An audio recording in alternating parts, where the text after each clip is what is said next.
नमस्ते दर्शकों, आपका स्वागत है मेरे चैनल पर जिसका नाम है टेलिंग टेल्स ऑफ टेरर।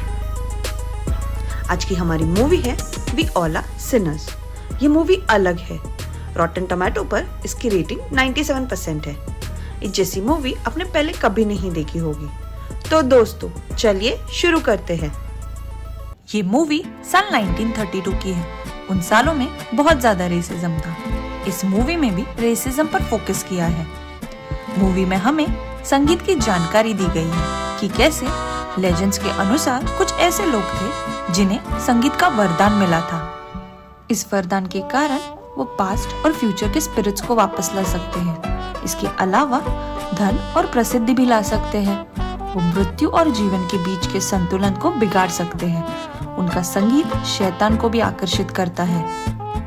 संगीत दुनिया भर में अलग अलग स्पिरिचुअल परंपराओं का एक अहम हिस्सा रहा है, क्योंकि इंसान की भावनाओं पर असर डालने और हीलिंग को बढ़ावा देने की क्षमता है।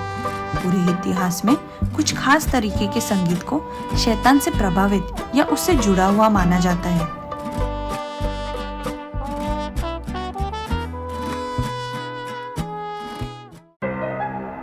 मूवी शुरू होती है। हम सैमी को देखते हैं।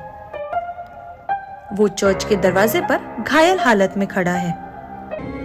ये चर्च सिर्फ अफ्रीकन अमेरिकन कम्युनिटी के लिए है। चर्च में लोग डरे हुए हैं, लेकिन फादर ने फिर भी सैमी को अंदर बुलाया और उसके लिए प्रार्थना करने लगे।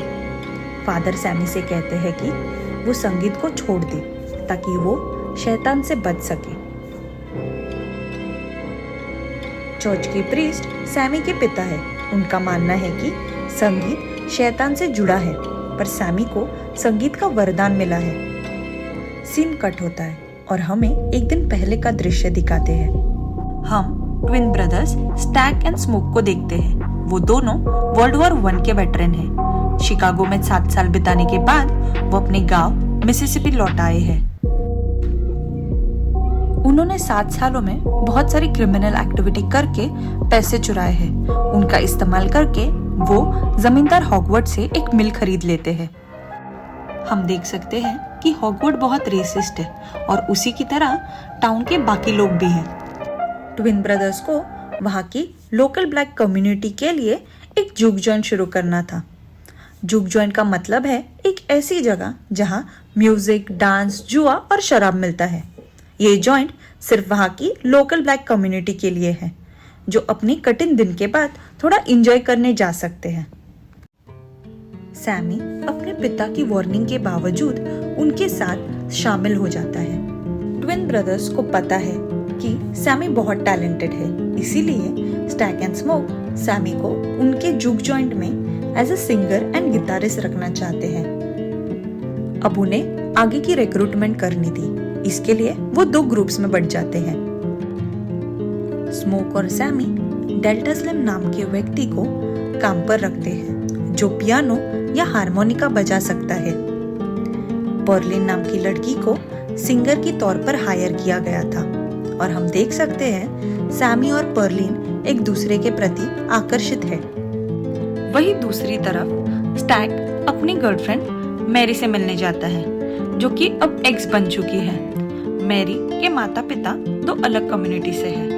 एक दिन पहले ही उसकी मॉम की डेथ हो चुकी है, जिसके कारण वो अब व्हाइट कम्युनिटी का हिस्सा है। वो स्टैक से बहुत अपसेट थी, क्योंकि उसे वो छोड़कर चला गया था और 7 साल से उसने कोई कोशिश ही नहीं की मैरी से संपर्क करने की। हम स्टैक, सैमी और डेल्टा स्लिम को कॉटन फील्ड में देखते हैं, जहां वो कॉर्नब्रेड से मिलने जाते हैं। उन्होंने उसे सिक्योरिटी गार्ड के लिए हायर किया।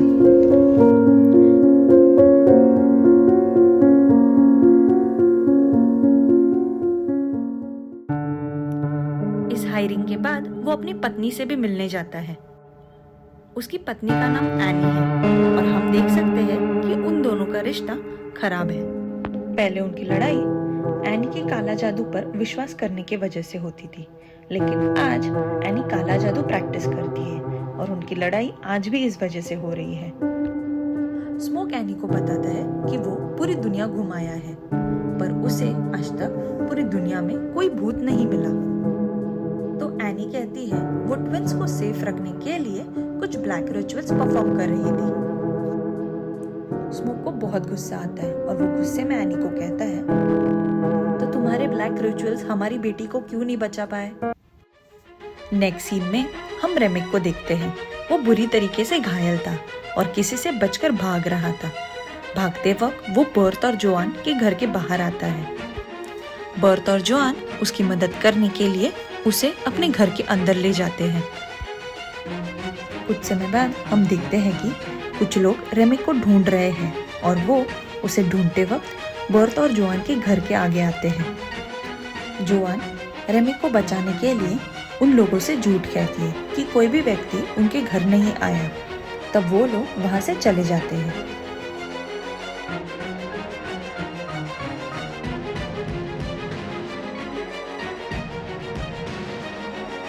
रात में रेमिक बर्थ का खून पीता है। उसने बर्थ को भी वैम्पायर बना दिया था।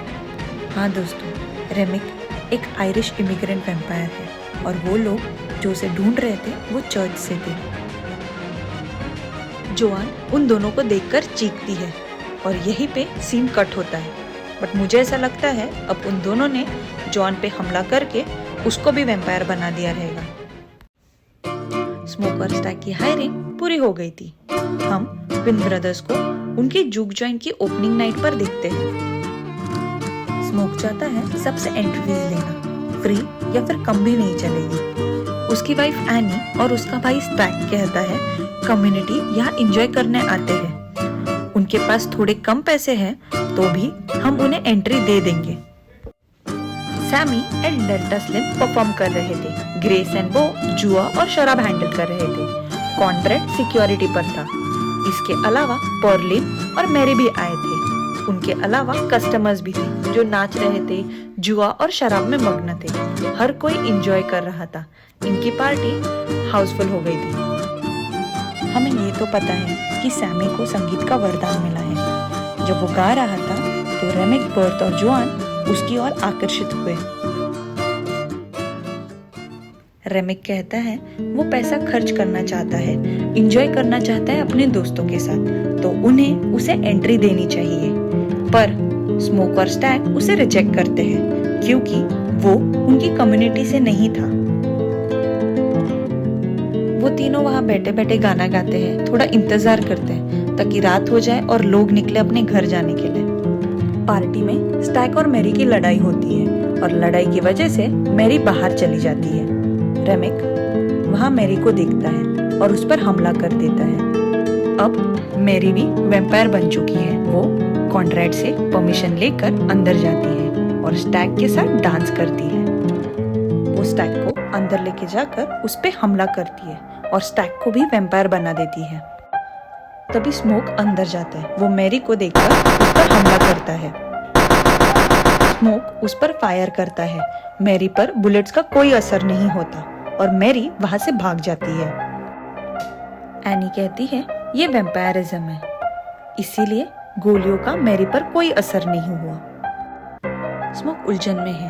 वो विश्वास नहीं करना चाहता है, पर जो सब हुआ उसकी वजह से वो मना भी नहीं कर सकता। स्मोक इमोशनली बहुत डाउन था। उसे बहुत बुरा लग रहा था उसके भाई की मौत पर, तो वो डिसाइड करता है कि सबको जॉइंट से बाहर निकाले। कुछ देर बाद कॉर्नब्रेड दरवाजे पर आता है और पूछता है कि क्या वो अंदर आ सकता है। तब एनी स्मोक को बताती है कि वैम्पायर को अंदर आने के लिए परमिशन चाहिए होती है। अब वो समझ जाते हैं कि कॉर्नब्रेड एक वैम्पायर है।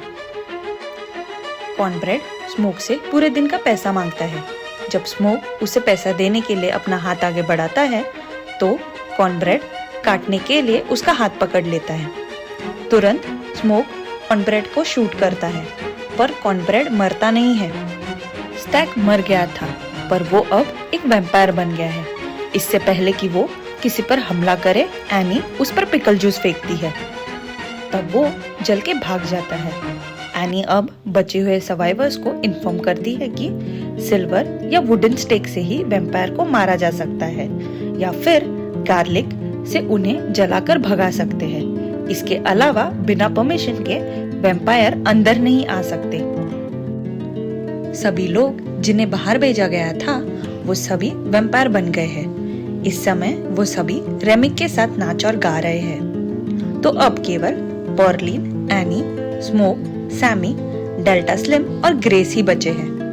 वैम्पायर सूरज की रोशनी में जिंदा नहीं रह सकते, इसीलिए वो सुबह तक अंदर ही रहेंगे। तभी रेमिक उनसे बात करने आता है। रेमिक कहता है कि वैम्पायरिज्म उनके लिए सही रास्ता है, क्योंकि मिसिसिपी जैसा डिस्क्रिमिनेशन एटलीस्ट वैम्पायरिज्म में तो नहीं है। वो ये भी रिवील करता है कि कैसे गांव वाले जोआन बर्थ और हॉगवुड के साथ मिलकर ट्विन ब्रदर्स के पैसे चुराने और उन्हें मारने का प्लान बनाया है। इसका मतलब है कि वो वैसे भी बुरे हालात में होने वाले थे। वैम्पायरिज्म ज्वाइन करने से उन्हें आजादी और अमरता मिलेगी। स्टैक और मैरी दोनों अब वैम्पायर हैं और वो बहुत खुश हैं। रेमिक हर सर्वाइवर को वैम्पायर बनने का एक मौका देता है। ये एक बहुत बढ़िया ऑफर था, लेकिन किसी ने स्वीकार ही नहीं किया। ग्रेस बो की मौत से परेशान थी। तब रेमिक उसे कहता है कि वो उसकी बेटी पर हमला करेगा।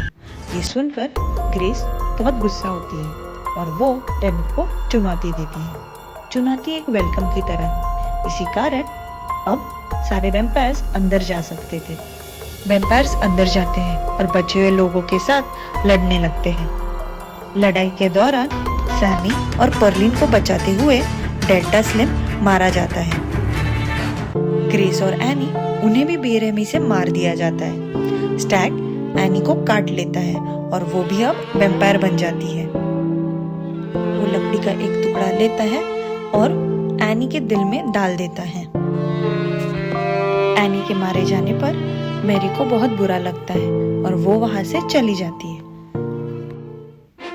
स्मोक उन्हें बचाने आता है और स्टैक के साथ लड़ने लगता है। दूसरी ओर सैमी, पर्लिन और रेमिक का मुकाबला होता है। रेमिक पर्लिन को काट लेता है। वो सैमी से अपनी जान बचा के भाग जाने को कहती है। सैमी का दिल टूट जाता है। हम ये देखते हैं कि दूसरे वैम्पायर सैमी को रोकने आए हैं और वो गिटार से रेमिक के सिर पे मारता है। उसे बहुत तेज दर्द महसूस होता है। दूसरे वैम्पायर को भी वैसा ही दर्द महसूस होता है, क्योंकि वो सब रेमिक से जुड़े हुए हैं। तुरंत स्मोक आता है और रेमिक के दिल में वुडन स्टैक डाल देता है। उसी समय सूरज निकलता है और रेमिक समेत सभी वैम्पायर्स जल जाते हैं। इसके बाद स्मोक सैमी को याद दिलाता है कि रेमिक ने हमें जुआन और बर्थ के प्लान के बारे में बताया था, जिसके मुताबिक हॉगवुड और बाकी लोग हमें खत्म करने के लिए यहाँ आएंगे। इसीलिए उसका भाग जाना ही बेहतर है। सैमी मान जाता है और अपने पिता के पास चला जाता है। ये वही सीन है जिसमें हम सैमी को टूटे हुए गिटार के साथ चर्च में एंटर करते हुए देखते हैं। वहीं दूसरी ओर हम हॉगवुड और बाकी लोगों को देखते हैं। वो स्मोक के साथ लड़ने लगते हैं। हमें यहाँ ये नहीं भूलना चाहिए कि स्मोक एक वेटरन है। वो उन सभी को मार देता है। लड़ाई के दौरान वो भी घायल हो जाता है। आखिरी वक्त में वो अपनी पत्नी और बेटी को याद करता है और कुछ ही समय में उसकी मौत हो जाती है। वहीं दूसरी तरफ हम देखते हैं सैमी के पिता ने उसे संगीत छोड़ने को कहा, लेकिन वो मना कर देता है और वहां से चला जाता है। अब मूवी के मिड क्रेडिट सीन में हम 60 साल बाद 1992 शिकागो में बूढ़े सैमी को देखते हैं। सैमी अब एक मशहूर म्यूजिशियन बन गया है। हम स्टैक और मैरी को देखते हैं जो सैमी से मिलने आए हैं। वो दोनों 60 साल पहले की तरह जवान दिख रहे हैं। स्टैक से पता चलता है कि स्मोक ने उसे एक शर्त पर आजाद कर दिया था, अगर वो सैमी को शांति से अपनी जिंदगी जीने दे, और स्टैक मान जाता है। लेकिन अब जब सैमी बूढ़ा हो गया है तो उसने अपनी जिंदगी जी ली है। अब स्टैक सैमी को वैम्पायर बनने के लिए ऑफर करता है, पर सैमी उसे मना कर देता है। सैमी कहता है कि आज भी उसे डरावने सपने आते हैं, लेकिन उसे याद है कि उस भयानक रात के एक दिन पहले का दिन सबसे अच्छा दिन था। स्टैग उसकी बात से सहमत है।